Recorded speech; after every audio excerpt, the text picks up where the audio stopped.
Nakatutok pa rin kayo sa programang hatid ay Positive Energy, basta enerhiya, sagot kita. Director Patrick, bago natin i-play ang next VTR natin, gusto ko tanungin, ano ba yung standard for energy efficiency ratio and labeling requirements? Kasi gaya nga ng nasabi natin dito sa programa, marami na talaga ang mga Pinoy na naka-aircon. Alam nyo, pagdating sa Philippine National Standards, ito yung safety requirements na kailangan ng mga produkto. Kinukuha ito sa ating DTI-BPS. Pero dito sa mga energy-consuming products din natin, meron tayong tinatawag na minimum energy performance o yung kailangan na energy performance ng isang appliance para siguraduhin na nakakatipid ito. Sa kasalukuyan ng ating mga appliances na merong minimum energy performance ay ang ilaw, ang ating refrigerator, ang ating air conditioners, pati na rin ang TV.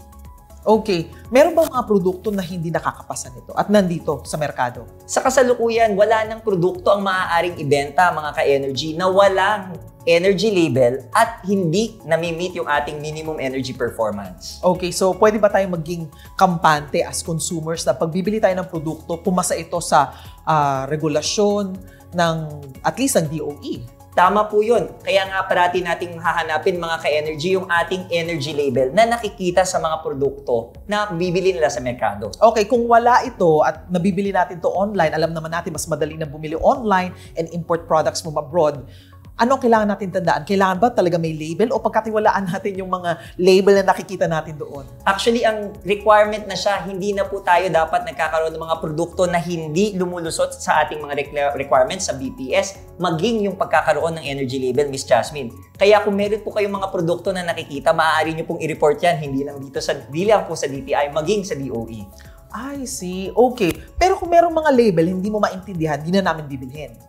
Ay, yung ating pong label, Miss Jasmine, kung maaalala natin nung huling ating episode, maliwanag naman po ito. Ito po ay may blue at ang yellow at laman po nito yung mga 5 stars. Kung wala pong star, meron pong numero. Nakalagay po ito at definitely may QR code, mga ka-energy. Naka-English at Filipino lang po ba ang lengguwahe nito? English po ang ating QR code. Laman po nito yung validity ng ating label at yung mga technical parameters po ng ating produktong binibili. Okay, isa na lang kasi maraming mga labels ang pwedeng ma-fake.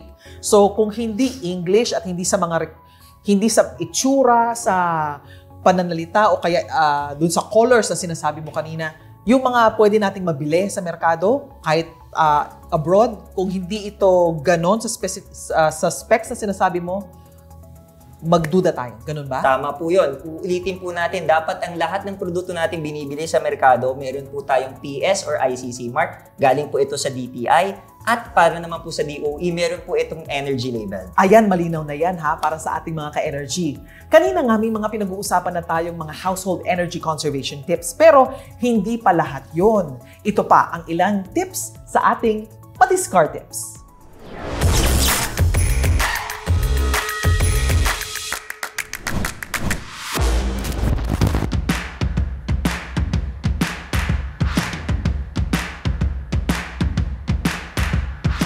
Halos maghapon kung maglaro ng online games ang anak ni Nanay Princesita.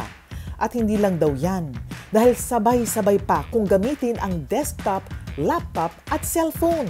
Kaya naman, imbes na makatipid, ang kanilang bill sa kuryente, umaabot lang naman ng mahigit 4,000 piso. Kami is 8 dito sa bahay, so medyo malakas ang konsumo namin ngayon sa kuryente. So parang sabay-sabay yung mga appliances na nagagamit namin eh. Especially during weekends, nagkakasabay-sabay ang gamit namin. May nanonood ng TV, nakabukas ng aircon, nakabukas sa mga electric pa namin. So ilan yon, no? Simula nung makatanggap kami ng mataas na bill sa kuryente, nagkaroon na kami ng lesson, lahat kami dito sa bahay, na talagang magtipid. Hindi daw ito kurot kung hindi kagat sa kanilang monthly budget. Kaya naman, dobling higpit sa sinturon ang ginagawa ng ginang.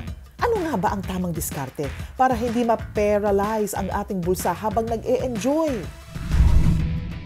Sa paggamit ng gadget tulad ng cellphone o laptop, siguraduhin na laging mababa ang brightness nito o panatilihing naka-on ang automatic brightness mode. Sa ganitong paraan, mas makatitipid ka sa battery consumption dahil ang mas maliwanag na screen ay nagdudulot ng mas mabilis na pag-lowbat ng gadget. Huwag kalimutang i-on ang energy-saving feature ng inyong electric device. Maraming gadget ang may setting na power-saving mode.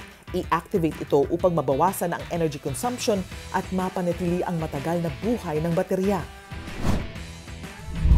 Siguraduhin may sapat na ventilation o hangin ang electronic devices.